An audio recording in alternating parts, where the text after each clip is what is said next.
নমস্কার, সুমনাস রান্নাঘরে একটি নতুন স্বাদের রেসিপিতে আপনাদের স্বাগতম। আজকের একটি দুর্দান্ত স্বাদের লাউ পাতার রেসিপি আপনাদের সঙ্গে শেয়ার করব। একবার বাড়িতে বানিয়ে খেয়ে দেখতে পারেন। খুবই দুর্দান্ত স্বাদের রেসিপি। প্রথমে কিছুটা পরিমাণ লাউ পাতাকে ভালো করে ধুয়ে পরিষ্কার করে নেবেন। নিয়ে পুরো লাউ পাতাটাকে একদম ছোট ছোট করে কুচি করে নেবেন। লাউ পাতাটা কুচি করে হয়ে গেলে এক মুঠো রসুনকে ভালো করে খোসা ছাড়িয়ে নেবেন। ছাড়িয়ে নিয়ে কিছুটা পরিমাণ চিংড়ি মাছ কেটে ধুয়ে পরিষ্কার করে নুন হলুদ দিয়ে মেখে রেখে দেবেন।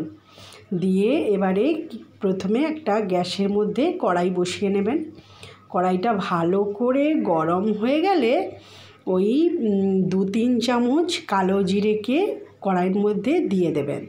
দিয়ে অল্প পরিমাণ নুন দিয়ে ওই কালো জিরেটাকে হালকা ভেজে নেবেন। নুন দিয়ে ভাজলে কি হয়, কালো জিরের যে তেতো ভাবটা ওইটা থাকে না।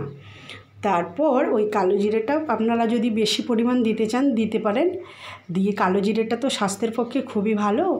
তা কালো জিরেটা যখন ভাজা হয়ে যাবে নুন দিয়ে ওটাকে নামিয়ে রেখে দেবেন। তারপর কড়াইতে কিছুটা পরিমাণ সর্ষের তেল দিয়ে দেবেন।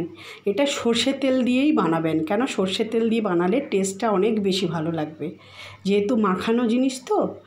তারপর ওই তেলটা গরম হয়ে গেলে তেলের ওপরে ওই এক মুঠো রসুন যে আপনাদের ছাড়িয়ে রাখতে বলেছিলাম, ওই রসুনটা আর 3-4টে কাঁচা লঙ্কা দিয়ে রসুন আর কাঁচা লঙ্কাটা ভেজে নেবেন। আপনারা যদি বেশি পরিমাণ ঝাল খেতে চান তাহলে কাঁচা লঙ্কার পরিমাণটা একটু বাড়িয়ে দেবেন।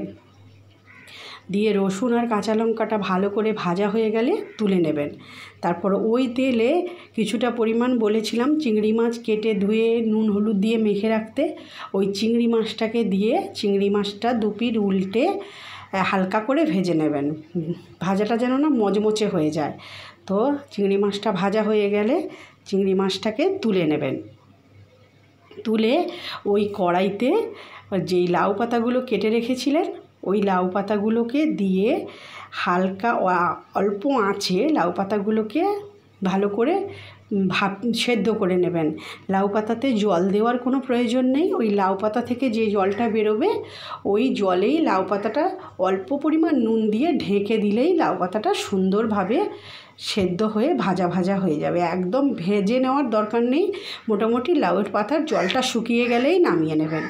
নামিয়ে নিয়ে সব কিছু একসঙ্গে সুন্দর করে পেস্ট করে নেবেন। আপনারা যদি চান মিক্সিতে পেস্ট করতে তাও করতে পারেন, আর যদি মনে করেন শিলনোড়াতে পেস্ট করব তাও করতে পারেন।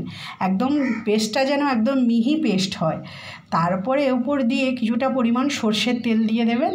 সর্ষের তেল দিয়ে মেখে গরম ভাতে এই একবার লাউ পাতার এই রেসিপিটা বানিয়ে খেলে বারবার খেতে ইচ্ছে